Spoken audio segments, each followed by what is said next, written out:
हम्म, अब बेटा देखते हैं। तो जो सिलेक्शन का प्रोसेस होता है बच्चों, सिलेक्शन मतलब जब आपका रिक्रूटमेंट खत्म होता है, जहां पे रिक्रूटमेंट खत्म होता है उसके बाद सिलेक्शन स्टार्ट होता है। तो हम कह सकते हैं कि selection process as in result of recruitment function, organisation receive large number of application and selection process being at the stage by screening the applications. जैसा कि लिखा है थर्ड लाइन में, देखिए आप पहले फर्स्ट लाइन में देखो, selection can be defined as discovering most promising and most suitable candidate to fill up the vacant job position in the organisation. कि भैया most promising and most suitable candidate को ढूंढना जो कि हमारे जॉब के लिए बेस्ट हो। भाई आपका जब रिक्रूटमेंट आया तो उसमें बहुत सारे एप्लीकेशंस आ गए, उन एप्लीकेशन में से सबसे अच्छे सबसे बेस्ट पर्सन को सेलेक्ट करना अपनी जॉब, अपनी वैकेंट जॉब पोजीशन के लिए, जिससे कि आपको एक अच्छा कैंडिडेट मिल सके, यही होता है सिलेक्शन। तो लिखा है selection process as in the result of recruitment function, organisation receive large number of application. बेटा रिक्रूटमेंट फंक्शन में क्या होता है, लार्ज नंबर ऑफ एप्लीकेशन आते हैं हमारे पास, and selection process being at this stage by screening the application. तो वहां पे जो भी एप्लीकेशन है उसको स्क्रीनिंग की जाती है, स्क्रीनिंग के बाद सिलेक्शन किया जाता है। In selection the number of rejected applicant in generally more than the selected candidate. आपको पता है नॉर्मल सी चीज है कि भैया जितने जो रिक्रूटमेंट में जितने भी हमारे पास एप्लीकेशंस आते हैं और जितने कैंडिडेट सेलेक्ट होते हैं, तो जो सेलेक्ट कैंडिडेट होते हैं इनकी संख्या एप्लीकेंट से कम होती है, जितने एप्लीकेशंस आते हैं जनरली उनसे कम होती है। तो वही है कि जितने यहाँ पे रिजेक्टेड नंबर होते हैं वो सेलेक्टेड से ज्यादा होते हैं, रिजेक्टेड नंबर सेलेक्टेड कैंडिडेट से ज्यादा होते हैं, कि जितने लोग सेलेक्ट हुए उससे ज्यादा लोग रिजेक्ट हो जाते हैं। Why selection is considered as a negative process, इसीलिए हम इसे नेगेटिव प्रोसेस भी कहते हैं कि यहाँ पर सिलेक्शन कम और रिजेक्शन ज्यादा होता है। In selection process various steps are performed which are given below. ठीक है बच्चों, अब सिलेक्शन प्रोसेस में कौन कौन से स्टेप हम लोग देखते हैं। तो स्टेप बताने से पहले सिलेक्शन का मतलब समझ में आ गया। सिलेक्शन में 2 ही 3 बात ध्यान में रखनी है कि सिलेक्शन क्या होता है। ये एंड रिजल्ट होता है किसका, रिक्रूटमेंट प्रोसेस का। जब रिक्रूटमेंट खत्म हो जाता है तो वहीं से सिलेक्शन स्टार्ट होता है। ये एक नेगेटिव प्रोसेस होता है। क्यों भैया सिलेक्शन नेगेटिव प्रोसेस क्यों होता है, क्योंकि यहाँ जितने कैंडिडेट सेलेक्ट नहीं होते हैं उससे ज्यादा कैंडिडेट यहाँ पे रिजेक्ट हो जाते हैं। मतलब ये जो सिलेक्शन का प्रोसेस है इसको ज्यादातर कैंडिडेट को रिजेक्ट करने के लिए ही बनाया जाता है। 5 लाख लोग हैं, हमें 100 सीट चाहिए सिर्फ, तो 5 लाख में से अगर 100 सीट चाहिए तो 4,99,900 लोगों को आपको रिजेक्ट करना है ना। तो कहीं ना कहीं इसे नेगेटिव प्रोसेस भी हम कहते हैं। ठीक है, फिर लिखा है, तो यहाँ पे एक बात और ये ध्यान रखनी है कि ये नेगेटिव प्रोसेस है और यहाँ पे जितने कैंडिडेट सेलेक्ट होते हैं उससे ज्यादा कैंडिडेट रिजेक्ट होते हैं। बस यही था आपका सिलेक्शन, नॉर्मल सी चीज। अब इसके कुछ स्टेप्स हैं जो परफॉर्म किए जाते हैं। सबसे पहले होता है प्रीलिमिनरी स्क्रीनिंग। बेटा प्रीलिमिनरी स्क्रीनिंग का मतलब क्या होता है, जब आपका रिक्रूटमेंट होता है तो आपने जॉब के लिए अप्लाई किया, अप्लाई करने के बाद जब सिलेक्शन प्रोसेस की बात आती है तो यहाँ पे प्रीलिमिनरी स्क्रीनिंग का मतलब हम अपनी क्वालिफिकेशन के हिसाब से, हमें जिस क्वालिफिकेशन का आदमी चाहिए उसके हिसाब से हम आदमियों के डॉक्यूमेंट को चेक करते हैं। अगर उनके डॉक्यूमेंट में हमारे द्वारा दिए गए क्वालिफिकेशन के हिसाब से उनके डॉक्यूमेंट सही हैं तब तो हम उनको आगे बढ़ाएंगे। अगर उनके डॉक्यूमेंट कंप्लीट नहीं है, जिस क्वालिफिकेशन का बंदा हमें चाहिए अगर वो क्वालिफिकेशन आपके पास नहीं है तो हम आपको रिजेक्ट कर देते हैं। तो प्रीलिमिनरी स्क्रीनिंग का मतलब है कि सबसे पहले सिलेक्शन में आपके डॉक्यूमेंट को चेक किया जाता है कि जिस डॉक्यूमेंट की रिक्वायरमेंट, जिस क्वालिफिकेशन की, जिस स्किल की रिक्वायरमेंट हमें है वो आपके पास अवेलेबल है या नहीं। अगर नहीं है तो भैया आप जा सकते हैं, अगर है आपके पास वो सारे डॉक्यूमेंट तो आप आइए। अगर मान लीजिए कोई वैकेंसी निकलती है उसमें कहता है कि ग्रेजुएशन चाहिए, आपका बीए, बीकॉम, एमबीए या बीए, बीकॉम, बीएससी, बीबीए होना चाहिए। तो अगर आप इंटर पास आउट किए हो, 10+2 है और आपने फॉर्म डाल दिया, तो अगर आपका फॉर्म सबसे पहले जब चेक किया जाएगा तो आप तो वहीं पे छट गए ना, क्योंकि आपके पास बीए और बीबीए की डिग्री तो है नहीं। तो इसे कहते हैं प्रिलिमिनरी स्क्रीनिंग। जैसा कि लिखा भी है, preliminary screening is done to eliminate unqualified and misfit candidate based on information supplied in application form. कि हमने एप्लीकेशन फॉर्म में जो भी इंफॉर्मेशन दी थी उसके बेस पे हम अनक्वालिफाइड एंड मिसफिट कैंडिडेट को एलिमिनेट कर देते हैं, छांट देते हैं। सबसे पहले प्रोसेस आपका सिलेक्शन में यही होता है, प्रिलिमिनरी स्क्रीनिंग। जब बेटा प्रिलिमिनरी स्क्रीनिंग हो गई, हमें जिस भी क्वालिफिकेशन का बंदा चाहिए था उन बंदों को हमने ले लिया, बाकी को छांट दिया। तो उसके बाद सिलेक्शन टेस्ट होता है। सिलेक्शन टेस्ट जैसा कि आप सभी जानते हो, ये एक रिटन टेस्ट के फॉर्म में होता है। यहाँ पे एक रिटन टेस्ट होता है और उस रिटन टेस्ट में आपके स्किल को चेक किया जाता है। तो the organisation prefers to conduct written test to find out the practical knowledge of the candidate. एक रिटन टेस्ट आपका लिया जाता है जिसमें क्या फाइंड आउट किया जाता है, आपके प्रैक्टिकल नॉलेज की, कि आपके पास कितना प्रैक्टिकल नॉलेज है। The type of test to be conducted depend on the requirement of the organisation. The companies can go for their own tailor made test, मतलब यहाँ पे जैसा ऑर्गेनाइजेशन होगा वैसे ही ऑर्गेनाइजेशन टेस्ट भी लेगी। अब ऐसा तो है नहीं कि अगर ऑर्गेनाइजेशन आपका अगर सिविल डिपार्टमेंट का है तो वो पुलिस डिपार्टमेंट का टेस्ट लेगी, ऐसा तो है नहीं। तो जिस भी डिपार्टमेंट में आप जाते हो उसी डिपार्टमेंट से रिलेटेड क्वेश्चंस आपसे पूछे जाते हैं आपके रिटन टेस्ट में। अब इसमें कई तरीके के रिटन टेस्ट होते हैं। The common type of test conducted by the organisation are, कौन कौन से हैं बेटा? पहला जो टेस्ट लिया जाता है वो इंटेलिजेंस टेस्ट होता है, ठीक है। इंटेलिजेंस टेस्ट, यहाँ पे आपका आईक्यू लेवल चेक किया जाता है। तो यहाँ पे हर एक टेस्ट का मतलब चेक जानना है आपको कि जितने भी टेस्ट आपके लिए जाते हैं, इंटेलिजेंट टेस्ट हुआ, इन सब ये क्यों लिया जाता है? जब कोई कैंडिडेट आता है किसी जॉब के लिए तो उसका रिटन टेस्ट में एक इंटेलिजेंट टेस्ट लिया जाता है। क्यों लिया जाता है भाई? उसके इंटेलिजेंट क्वेश्चन को चेक करने के लिए, इंटेलिजेंस लेवल को चेक करने के लिए लिया जाता है कि it is indicator of judging a personal ability to take decision and judgement. ये इसलिए चेक किया जाता है, इंटेलिजेंट टेस्ट लिया जाता है कि आप कोई भी डिसीजन ले सकते हो या नहीं, आपके अंदर क्या इतनी एबिलिटी है कि आप डिसीजन वगैरह ले सकते हो। कभी ऐसी दिक्कतें आए या आपको खुद कोई डिसीजन लेना पड़े तो क्या आप डिसीजन लेने की आपके अंदर एबिलिटी है? अगर होगी तो आप इंटेलिजेंट टेस्ट पास आउट हो जाओगे, नहीं होगी तो आपको वहीं से छांट दिया जाएगा। तो बेटा पहला होता है इंटेलिजेंट टेस्ट, ठीक है। दूसरा होता है एप्टीट्यूड टेस्ट। एप्टीट्यूड का मतलब आपके कुछ पोटेंशियल या न्यू जॉब लर्निंग की कुछ नॉलेजेस को चेक किया जाता है।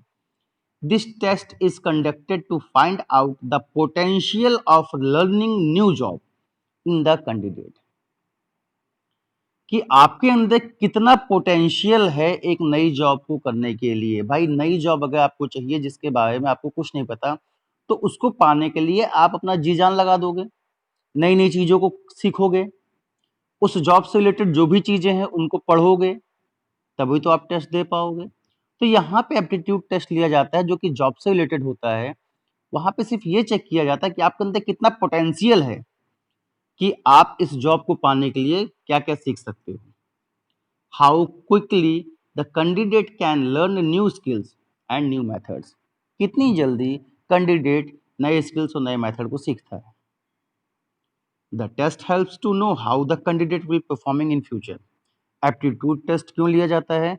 सिर्फ ये जानने के लिए कि आपका फ्यूचर में परफॉर्मेंस क्या होगा। तो बच्चा दो टेस्ट, इंटेलिजेंट टेस्ट में क्या चेक किया जाता था? आपका इंटेलिजेंस लेवल चेक किया जाता था। और एप्टीट्यूड टेस्ट में क्या चेक किया जाता है? तो सिर्फ ये चेक किया जाता है कि आपके अंदर कितना पोटेंशियल है, आप फ्यूचर में कैसा आपका परफॉर्मेंस होगा। क्योंकि अगर जॉब को पाने के लिए आपने बड़ी मेहनत की है, नई नई चीज़ों को सीखा है, तो जाहिर सी बात है आप फ्यूचर में भी नई नई चीज़ों को सीखोगे जो कि एक कंपनी के लिए अच्छा होता है। तो एप्टीट्यूड टेस्ट इसलिए लिया जाता है। थर्ड टेस्ट है बेटा पर्सनैलिटी टेस्ट। पर्सनैलिटी टेस्ट क्यों लिया जाता है? तो पर्सनैलिटी टेस्ट से एक ह्यूमन का बिहेवियर समझ में आता है, क्योंकि आप जब एक ऑर्गेनाइजेशन में जाते हो तो वहां कई तरीके के लोगों से मिलते हो, तो आपका बिहेव कैसा होना चाहिए उन लोगों से, ये कहाँ पे हमें दिखता है? तो ये पर्सनालिटी टेस्ट में हमें दिखाई देता है, इसलिए पर्सनालिटी टेस्ट किया जाता है। तो देखिए लिखा भी है, personality test is conducted to find out the human behaviour of the candidate, कि कैंडिडेट का ह्यूमन बिहेवियर क्या है, वो लोगों से कैसे मिलता है, कैसे बात होती है, उसके अंदर कितना एटीट्यूड है। This test relate to intelligence, aptitude, attitude and interest of the candidate. तो यहाँ पे आपका पर्सनालिटी टेस्ट लिया जाता है। डी वाला टेस्ट कौन सा है? Trade test. ट्रेड टेस्ट क्यों लिया जाता है? This test is conducted to check the existing skill of an individual. Trade test का मतलब आपके अंदर प्रेजेंट टाइम में कौन सा स्किल है, आपको कौन सा काम आता है सबसे अच्छा, ये चेक किया जाता है। भाई आप इस काम के लिए आए हो, इसके इसीलिए देखो जब आप कहीं जाते हो जॉब के लिए, जब कोई बंदा जाता है तो उससे पहले ये पूछा जाता है क्या आपने कहीं पे जॉब किया है, अगर किया है तो बताइए। तो उससे क्या पता चलता है? वो होता है ट्रेड टेस्ट, कि आपके अंदर स्किल क्या है, क्या आपने इसके पहले कहीं कोई जॉब की है, तो आप बताते हो कि हाँ सर मैंने यहाँ पे जॉब किया था, मैंने यहाँ पे जॉब किया था, या मैंने यहाँ पे इस पोस्ट पे जॉब किया था। तो बेटा वहां से आपकी स्किल को, आपका स्किल पता चलता है कि अगर आपने कहीं पे अकाउंटेंट की जॉब की है तो आपको अकाउंटेंट का काम अच्छे से आता होगा, अगर आपने कहीं मैनेजर की जॉब की है तो आपको मैनेजमेंट का काम अच्छे से आता होगा। तो इस तरीके से ट्रेड टेस्ट से आपके स्किल को चेक किया जाता है कि आपके अंदर पहले से कौन सा स्किल है। It help to find the level of knowledge and proficiency in the area of profession and technical training. Normal सी चीज बोल रहा है कि ये आपको proficiency in the knowledge and proficiency check करने में मदद करता है कि आपके अंदर कितना नॉलेज है और आप कितने प्रोफेशनल हो किसी भी काम को, चाहे वो टेक्निकल क्षेत्र में हो चाहे वो किसी भी प्रोफेशनल क्षेत्र में हो। अब difference between trade test and aptitude test पूछता है अभी ये कि ट्रेड टेस्ट और फिर एप्टीट्यूड टेस्ट में अंतर क्या हुआ। एप्टीट्यूड में भी यही चीज चेक की जाती थी, आपका लेवल चेक किया जाता था। तो difference between trade test and aptitude test is that trade test help to identify present skill. भाई ट्रेड टेस्ट आपने पढ़ा, ट्रेड टेस्ट से आपको क्या मिलता है कि आपके अंदर प्रेजेंटली कौन सी स्किल है। अगर आपने अकाउंटेंट का काम किया है तो आपके अंदर अकाउंटेंट की स्किल है, मैनेजर का काम किया तो मैनेजमेंट की स्किल है। लेकिन जो एप्टीट्यूड टेस्ट होता है ये हेल्प्स टू मेजर पोटेंशियल और ability to acquire skill in future. ये आपके अंदर के पोटेंशियल को चेक करता है, ये आपके अंदर के पोटेंशियल को बताता है कि आप भविष्य में ये काम सीख सकते हो। देखो लोग बोलते नहीं हैं कि अगर आप मेहनती हो तो बच्चों आप कोई भी काम सीख सकते हो। अगर मेहनती हो तो मेहनती का मतलब क्या होता है? मेहनती का मतलब आपके पोटेंशियल से होता है। If you do work hard you will find everything. अगर आप कड़ी मेहनत में लगोगे तो आप सब कुछ पालोगे। तो क्यों भैया पालोगे? कड़ी मेहनत में लगो क्यों पालोगे? कोई लाके फ्री में दे देगा क्या? नहीं ना, आपकी मेहनत है तभी आपको मिलेगा। मतलब आपकी पोटेंशियल को चेक किया गया कि आपके अंदर कितनी मेहनती, आप कितने मेहनती हो कि आप नई नई चीजों को सीख सकते हो।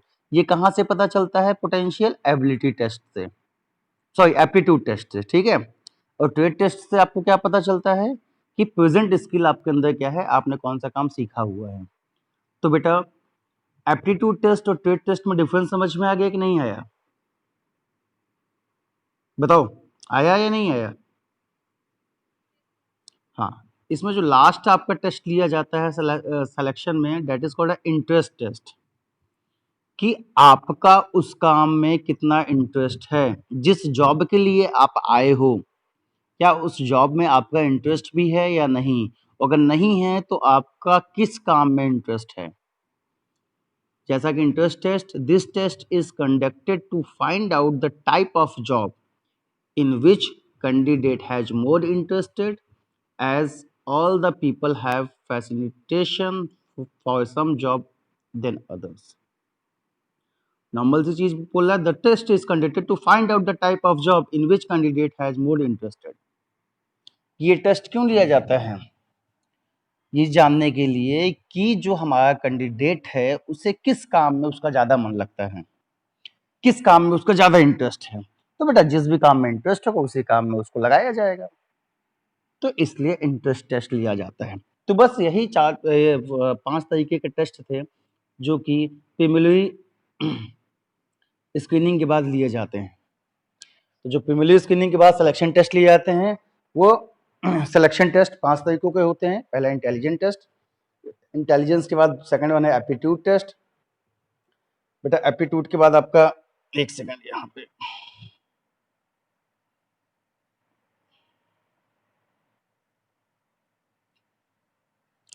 एप्टीट्यूड के बाद आपका थर्ड वन है पर्सनालिटी टेस्ट। पर्सनालिटी के बाद आपका क्या है ट्रेड टेस्ट और लास्ट में इंटरेस्ट टेस्ट।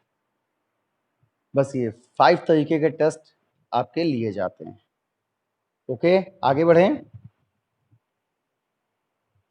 बोलो इसमें कोई टेस्ट अगर आपको ना समझ में आया हो तो पूछ लो कि सर ये टेस्ट अभी हमें नहीं समझ में आया, फिर से बता दीजिए, हम बता देंगे। कोई भी टेस्ट या कोई भी पॉइंट ना समझ में आया हो तो पूछ लीजिए। Any problem to any test? आगे बढ़ें। चलो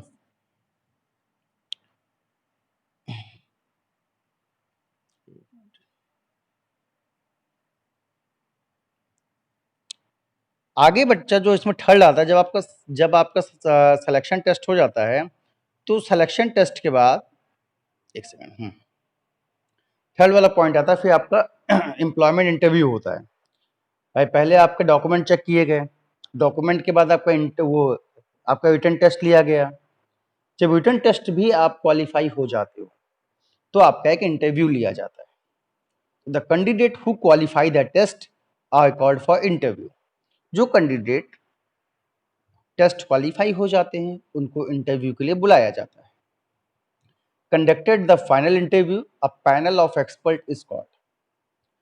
तो बेटा जो फाइनल इंटरव्यू लिया जाता है उसके लिए एक एक्सपर्ट्स का पैनल बैठता है, मतलब 6-7 लोगों की टीम होती है जो आपका इंटरव्यू लेते हैं। जब आप इंटरव्यू देने जाते हो 5-6 लोग आपके सामने बैठेंगे, तो उन 5-6 लोगों को क्या कहते हैं पैनल ऑफ एक्सपर्ट कहते हैं। क्या कहते हैं पैनल ऑफ एक्सपर्ट।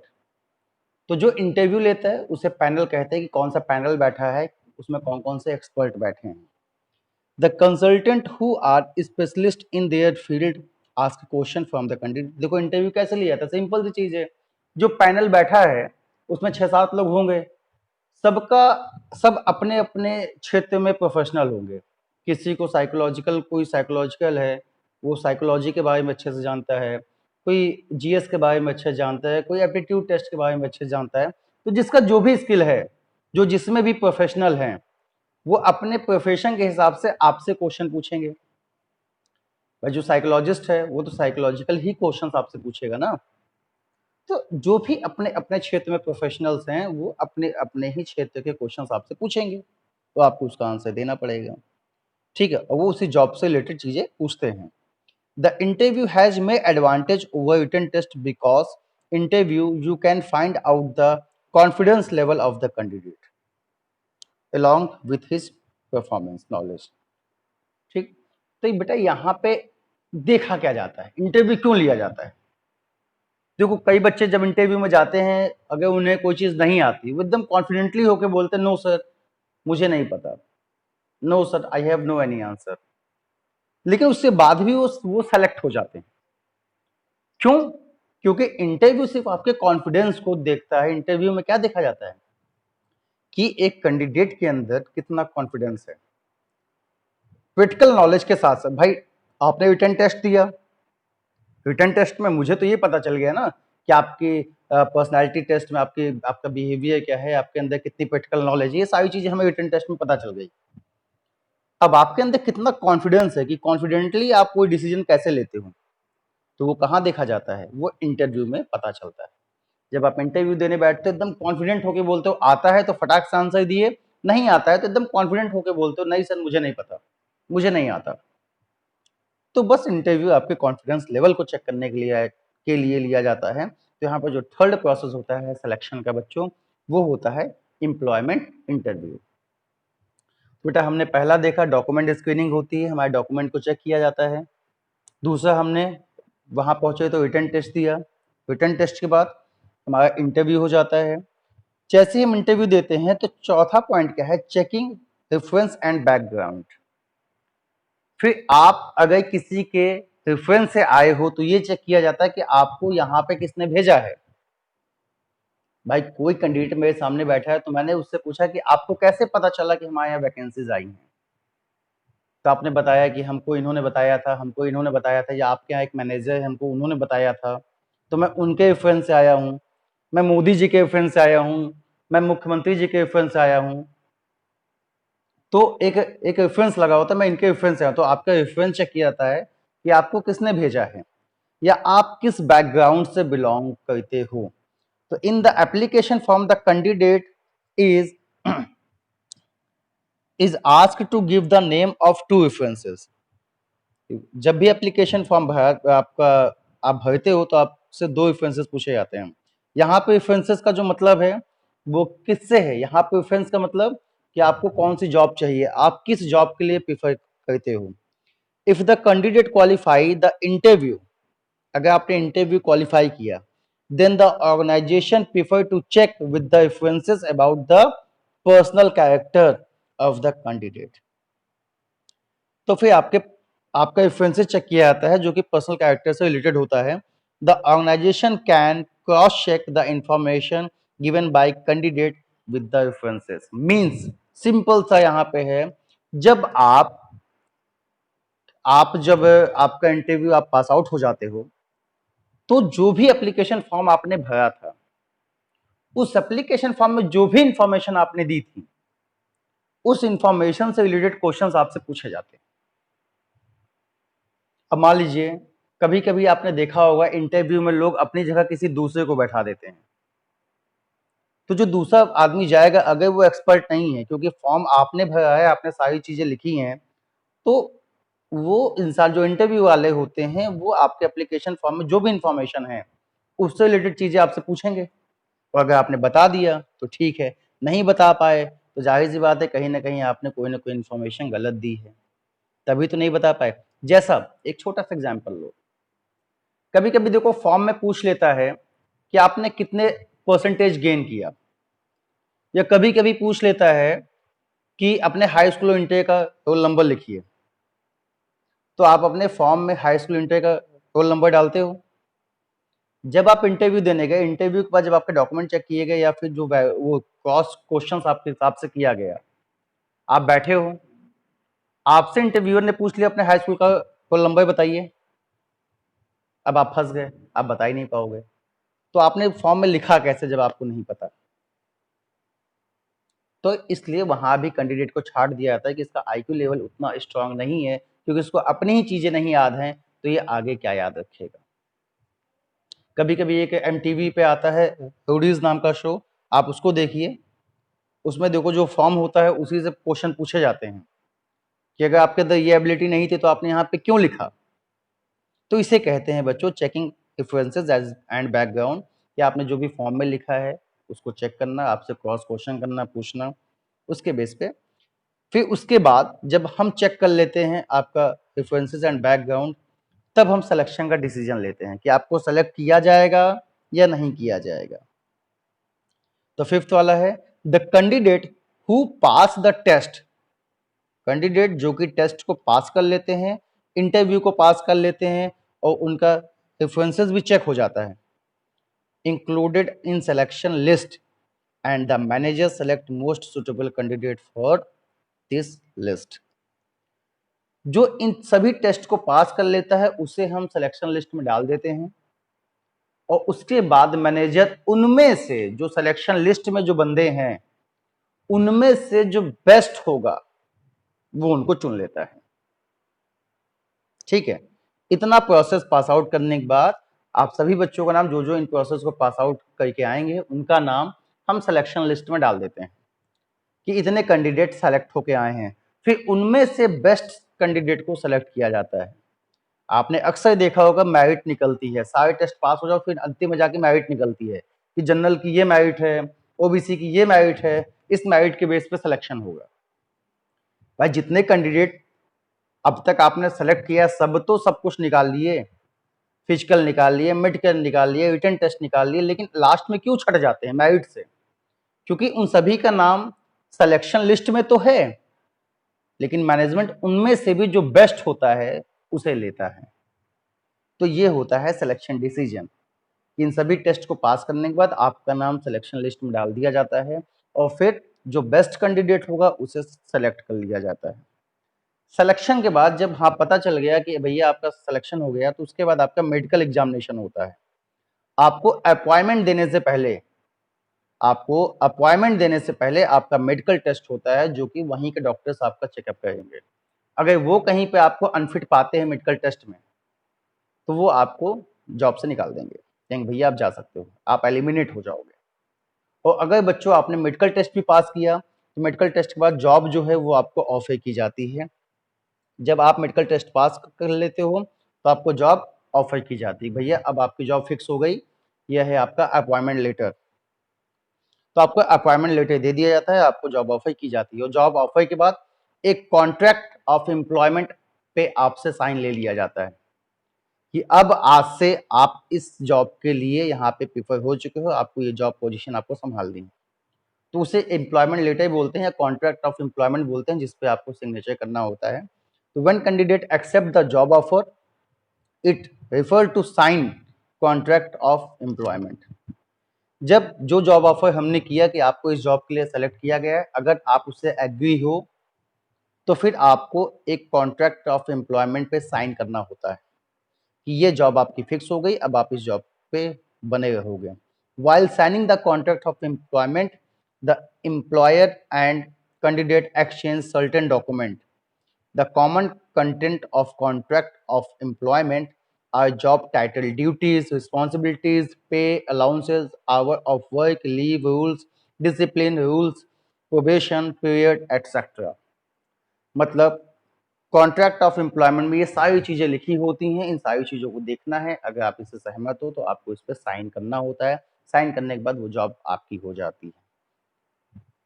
यही बेटा पूरा था सिलेक्शन का प्रोसेस। किसी को कोई डाउट हो सिलेक्शन प्रोसेस में तो बताओ। बस यहाँ पे ये सिलेक्शन प्रोसेस खत्म हो जाता है। एनीवन हैव एनी डाउट तो बताइए। सिलेक्शन के किसी भी प्रोसेस में आपको कोई डाउट हो तो बताइए।